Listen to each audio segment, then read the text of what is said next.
Olá a todos, sejam muito bem-vindos a mais um episódio do ABAV Talks, podcast da ABAV, a Associação Brasileira de Hidrogênio e Amônia Verdes. Eu sou a Lara Silva, CEO e fundadora da ONA Connect e conselheira da ABAV. E hoje a conversa é com o nome de peso do setor elétrico brasileiro, Jovânio Santos, CEO da Grid Experts Energy Consulting e agora também integrante do conselho da ABAV. Jovânio, obrigado por topar fazer este episódio com a gente. Lara, eu que agradeço, né? É muito bom estar aqui com você nessa conversa, né? Fazer parte agora da ABAV, né? Como conselheiro. Vou falar um pouquinho da minha trajetória aqui no setor, né? Já tenho mais de 15 anos no setor elétrico, né? Já passei pelo setor de indústria, pelo setor de consultoria também. Nos últimos 6 anos trabalhei especificamente com consultorias voltadas para o setor elétrico. Sou engenheiro eletricista de formação, né? Sou formado na Universidade Federal de Rondônia, na primeira turma de engenharia elétrica lá da universidade, né? Comecei minha carreira em Santo Antônio, construindo a usina de Santo Antônio. E também tenho uma passagem, sou mestre, né? Pela Politécnica da USP de São Paulo, né? E também tenho formação em Direito de Energia, né, também tenho formação, sou pós-graduado em eficiência energética, né, faço parte do Sigre Brasil, né, atuo muito no Sigre Brasil, no Comitê C5, né, que é o Comitê de Mercado de Energia e Regulação.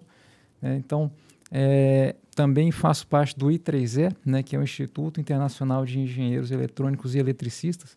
Então, sempre procurando trazer essa visão, esse contexto internacional, né, do que de melhores práticas de mercado, do que a gente vê lá fora nos mercados de energia, propondo também soluções aqui para o mercado de energia aqui no Brasil. E com uma formação, né, tão ampla, né, como é que foi a sua trajetória profissional até a Grid Experts? Como é que você tomou essa decisão de lançar esse projeto tão ambicioso que é a Grid Experts? Conta um pouquinho para a gente aí da sua trajetória profissional consolidada e com essa experiência acadêmica robusta. Não, legal. Então, eu passei por Andrade Gutierrez, né? Fiquei 8 anos no Andrade Gutierrez, como eu falei, construindo 4 desses 8 anos. Participei da construção da hidrelétrica de Santo Antônio, né? Que é uma das maiores hidrelétricas do país, cerca de 3,5 gigawatts de capacidade instalada, né? Depois eu fui para a área de orçamentação da companhia, né? Então eu trabalhava com projetos, fazendo orçamentação de projetos de infraestrutura, portos, aeroportos, hidrelétricas também. Participei de orçamentação de projetos de binacionais, como outros projetos também de infraestrutura, né? Até São Luís do Tapajós também, né? Então participei na época lá da orçamentação de Tapajós. Depois, né, eu fui para Álvares Marçal, né, fiquei 2 anos e meio na Álvares Marçal, sempre trabalhando no setor, na vertical de infraestrutura e projetos de capital, e direcionado para o setor de energia elétrica. E os meus últimos 4 anos eu fiquei na Timos Energia, né, então fiquei comandando a área de novos negócios na Timos, né, e também de pesquisa e desenvolvimento. E de um tempo para cá, resolvi agora abrir esse projeto novo da Grid Experts, né? Então, com um pouquinho mais de negócios, né, e tendências setoriais que eu particularmente enxergo no setor elétrico, né? Então, se eu pudesse resumir, né, seria esse um overview dos últimos 15 anos, né? Muito bacana, overview rico e que quase se confunde aí com o amadurecimento do setor também. Jovânio, conta pra gente um pouquinho mais da atuação da Grid Experts agora. Qual que é o foco principal da empresa, produtos que você desenvolveu e que você traz aí de soluções para o mercado? Legal. Então, o foco nosso, né, nós somos uma consultoria que atua na cadeia de valor do setor elétrico, né, e trabalhamos hoje com 5 verticais de negócio. Então, a primeira vertical é um vertical de mercado de energia, né? Ou seja, desde análises regulatórias, também trabalhando com projetos de P&D ANEEL, Trabalhamos também com estudos estratégicos, né, assim como estudos para necessidade de sistemas de armazenamento, hidrogênio de baixo carbono, né, também data centers, né, então fazendo estudos de curtailment também, né, nós podemos fazer, né, fazendo o acompanhamento da trajetória do cliente, né, para solicitação de parecer de acesso, por exemplo, né, então nós fazemos tudo isso nessa primeira vertical de mercado de energia. A segunda vertical é uma vertical mais voltada para inteligência artificial e aplicações, né, então a gente tem 4 eixos temáticos nessa vertical, passando desde performance de ativos de energia, né, geração, né, basicamente ali a gente faz um sensoriamento de alguns equipamentos que podem ser sensoriados, tanto de solar, eólica, hidráulica, independente da fonte de geração que seja, e utilizamos isso para construir agentes específicos de inteligência artificial. Então, a nossa abordagem para a inteligência artificial é construirmos soluções específicas para as necessidades dos clientes, né?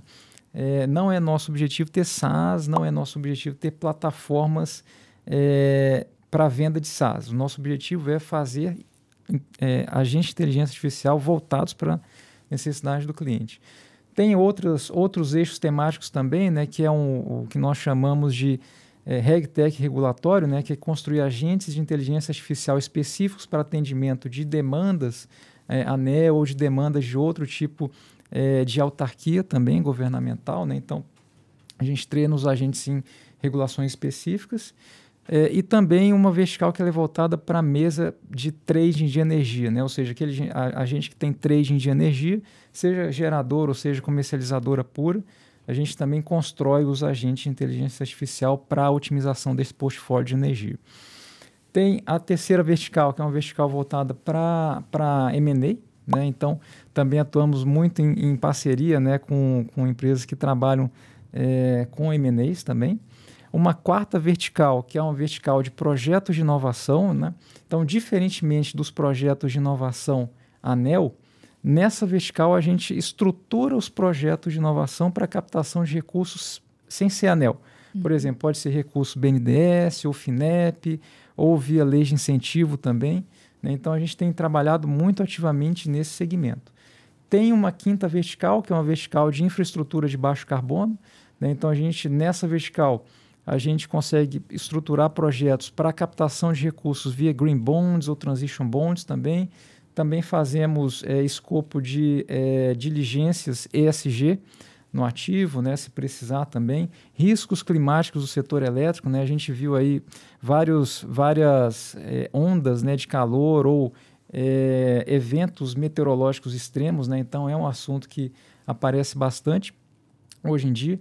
E a gente também tem uma vertical específica de educação, né, a gente está apostando muito na área de educação, estamos lançando aí nos próximos dias, né, uma plataforma específica em parceria junto com a Escola da Energia, né, que é uma temática que vai abranger desde temas técnicos do setor elétrico até temas gerenciais também. Então, a gente está com essas verticais de trabalho na grid. Super completo, Giovanni. Eu dava para fazer alguns episódios aqui explorando cada uma das verticais, mas eu vou pegar aqui o gancho de uma das primeiras verticais que você comentou, que é a vertical de energia, né? E considerando também toda a experiência que você acumulou na construção da tua carreira, nas diversas passagens em empresas de renome, né? O que você tem observado? A gente tem vivido a polêmica do curtailment, né? Das restrições de operação no grid do setor, né? E essa agenda, ela trouxe um impacto muito grande na migração e no desenvolvimento do mercado livre, na migração do consumidor e no crescimento orgânico do mercado livre, na decisão de novos negócios das empresas, né? Como é que você vê o andamento e as soluções em discussão do avanço do mercado livre, né? Quais são as principais barreiras no momento e como você acha que esse assunto deve caminhar aí, considerando tudo isso que você trouxe, que está estudando em relação tanto a questões que a própria tecnologia podem ajudar a resolver, a questões regulatórias também? Excelente pergunta, Lara. O que eu vejo, né? Primeiro, o movimento do Mercado Livre ele é um movimento que não é possível mais voltar atrás, né? Eu acho que o Mercado Livre vai abrir oportunidade de novos negócios também, né? Novos modelos de negócio, e é inevitável, né? Isso a gente viu principalmente quando a Europa fez abertura de mercado, logicamente. Começou-se lá em 1990, né, na década de 90, com a Grã-Bretanha liderando esse movimento lá na Europa. Aqui na América Latina também, o Chile foi o primeiro país aqui da América Latina que proporcionou, né, ou que liderou essa abertura de mercado, essa desverticalização do setor, né, e foi nessa onda. Então, o que eu vejo, né, é basicamente o seguinte: esse movimento de mercado do Brasil, ele já tinha sido previsto lá no RECEB, né? O mercado já era para estar aberto, né? Desde o RECEB, inclusive, né? Isso faz mais ou menos 30 anos. Obviamente, de lá para cá, houve muitas mudanças, novas tecnologias foram incorporadas ao grid, né? E, obviamente, a gente precisa avançar na parte regulatória, né? Porque é a parte regulatória que norteia os modelos de negócio, né? Ou que regulamenta os modelos de negócio. Então, quando eu vejo assim, nessa temática de abertura de mercado, eu acho principalmente que a gente evoluiu bem, tem evoluído bem, né? Principalmente em 2024 também, quando o Grupo A ele tornou-se totalmente livre, né? E agora o próximo grande passo é o Grupo B, de fato, né? Que são os outros mais de 70 milhões de unidades consumidoras que nós temos no Brasil. Sem dúvida alguma, né? Quando você fala em abertura de mercado, né? Para que você abre o mercado? Justamente para trazer concorrência e você obter eficiência em preço, eficiência em custo final para o consumidor, né?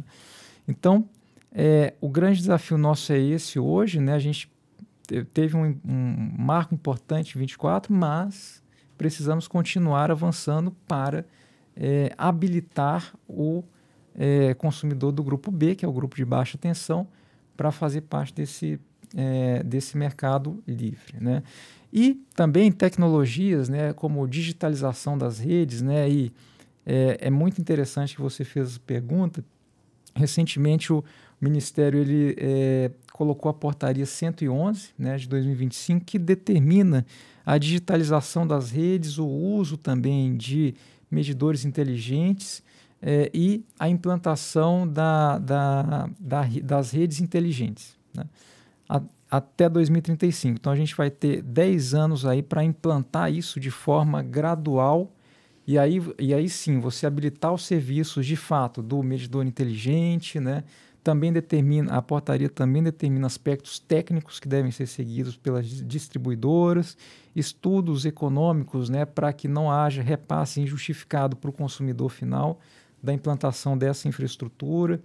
Então, eu acho que a digitalização das redes vai permitir e vai habilitar novos serviços e novos mercados também e modelos de negócio no setor de energia que, obviamente, integrando com essas tecnologias de renováveis e com as novas tecnologias também de armazenamento, serão, de fato, um game changer, né? um habilitador para o futuro do setor elétrico aqui no Brasil. Que barreiras você vê que esse desenvolvimento da tecnologia e de digitalização das redes serão superadas com a implantação dessas medidas trazidas pela MP? Eu acho que a implantação do Open Energy, né, quando a gente fala em acesso a dados, logicamente com um acesso que ele está respaldado pela LGPD, né, porque foi uma grande temática também quando a gente vê outros mercados internacionais, né, assim como o europeu e o americano também. Eu acho que é uma temática que ela precisa ser colocada, né, assim como foi colocada na portaria também no Ministério, né, habilitadores disso, né, eu colocaria a tecnologia de smart meters e outros tipos de tecnologia de IoT também, né, quando a gente fala de digitalização de redes, justamente para poder fazer ali, por exemplo, um desligamento ou religamento automático, né, dos consumidores, né, e tecnologias também voltadas para energia as a service, né, por exemplo, que a gente também tem em outros mercados europeus também, inclusive, né? Então, quando a gente coloca esse fator de tecnologia, eu acho que é muito importante também usarmos, né, um braço disso, que é o braço de pesquisa e desenvolvimento, né? Eu acho que não é economicamente viável agora pensar em comercialização desses produtos, né, de produtos associados a essas novas tecnologias, né? Exatamente. Nesse sentido que você fala de P&D. Exatamente, exatamente. Então, o Brasil ele tem um programa muito interessante de P&D no setor elétrico, né? Não só no setor elétrico também, mas a ANEEL acho que vem capitaneando muito bem, né, nos últimos anos, principalmente nos últimos 2 anos, né, que teve uma mudança bem expressiva do programa de P&D ANEEL, né, voltado para produtos, né, voltado para um TRL maior de aplicação, né, do produto. Então, eu acho que essa via do programa de pesquisa, desenvolvimento e inovação para novos produtos é fundamental para que a gente habilite e desbloqueie essas novas tecnologias e novos produtos e modelos de negócio, inclusive no setor elétrico, que já vai ser agora, né? Isso deve trazer mais segurança para a rede, para a operação da rede também? Ou você acha que isso impacta mais produtos novos de comercialização de energia? Eu acho que tem os dois, Lara. Eu acho que tem a questão da segurança da rede, né? Pensando numa nova forma de atuação da distribuidora local, dela não ser mais um operador de rede, mas sim de serviços, né? Que a gente tem 2 tipos de operadores, né? Seria o DNO nosso aqui, a distribuidora nossa, ela está mais com cara de DNO hoje, que é o Distributed Network Operator, do que com cara de DSO, que é o Service Operator, né? Então, quando a gente fala em Service Operator, né, um operador de serviços para a rede elétrica, né?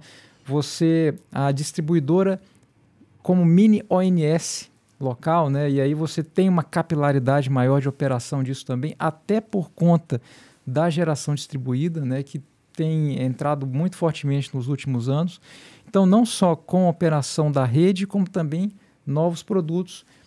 Um DSO, por exemplo, a distribuidora pode ser dona, por exemplo, de um ativo de sistema de armazenamento e fornecer resposta da demanda ou outros tipos de produto também para o consumidor e para o ONS, inclusive, né? Então, aí você consegue habilitar essa gama de produtos da distribuidora.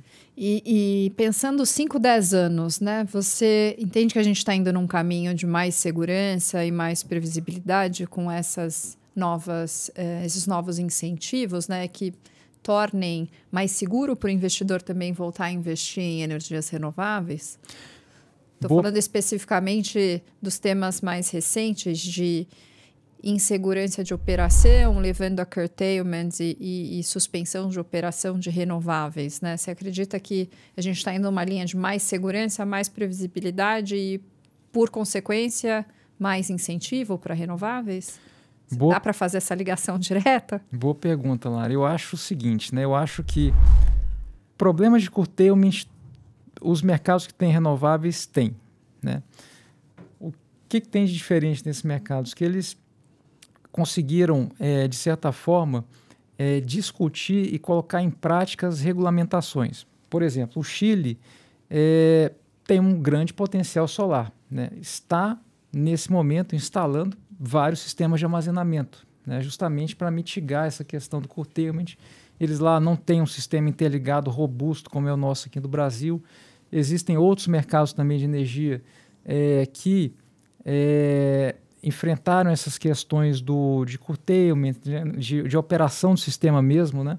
Trazendo uma regulação técnica e uma regulação econômica, né? Que junte esses fatores todos. Então, acho que a gente precisa avançar do ponto de vista regulatório também, né? Justamente para que a gente possa, de fato, integrar as renováveis de forma otimizada na operação do sistema e também isso fazer com que seja refletido no custo final, né? Para que continuemos tendo uma energia competitiva, não custosa, né? Porque no Brasil o custo da energia, no final da ponta, não é só custo da energia em si, mas tem encargos, né? Tem toda a questão tarifária, etc. E, obviamente, trazer essas rotas tecnológicas e rotas de regulação para efetividade. Né? Sim. E fazendo um gancho com a ABAV, a associação, como você enxerga a importância da associação para a pauta de contribuir para um futuro mais renovável para o Brasil, para essa transição energética, a produção de combustíveis verdes? Como é que você, chegando aqui na ABAV, trazendo, né, toda essa contribuição, essa expertise, como você vê a importância da associação aqui no desenvolvimento desse novo mercado de energias renováveis e combustíveis de transição energética aqui no Brasil? Eu acho que a associação ela tem um papel fundamental, né, de levar, ter uma representatividade política também, né, porque as discussões setoriais hoje, né, elas são muito políticas, né, então tem uma importância muito estratégica em representação, né, em discussões inclusive para viabilizar hidrogênio de baixo carbono no Brasil também, né? Então essa é uma pauta que ela é importante, né, para viabilizar projetos de pequeno a médio porte, né? Porque obviamente projetos de grande porte, né, quando a gente fala de giga plus, eles existem, né, mas a gente tem todas as questões de conexão que a gente sabe hoje, né? Competindo com data center, inclusive, que é ultra eletrointensivo, né? Então, eu vejo o papel da associação um papel muito central, muito estratégico no auxílio à contribuição de discussão, né? Formação de massa crítica também, para que a associação possa ter possa levar essa pauta justamente para a ANEEL, para as autarquias do setor, né? E para o Congresso também. Giovanni, foi um prazer enorme tê-lo aqui no nosso podcast. Obrigado por compartilhar seu conhecimento e sua experiência. E estamos muito empolgados em contar com a sua experiência na ABAV. Muito obrigado. E assim chegamos ao fim de mais um episódio do ABAV Talks. Muito obrigado a você que nos acompanhou até aqui. Se curtiu o papo, aproveita para seguir a ABAV nas nossas redes sociais e se inscreva no nosso canal para não perder os próximos episódios. Sempre trazendo vozes que estão fazendo a diferença na transição energética do Brasil. Até a próxima!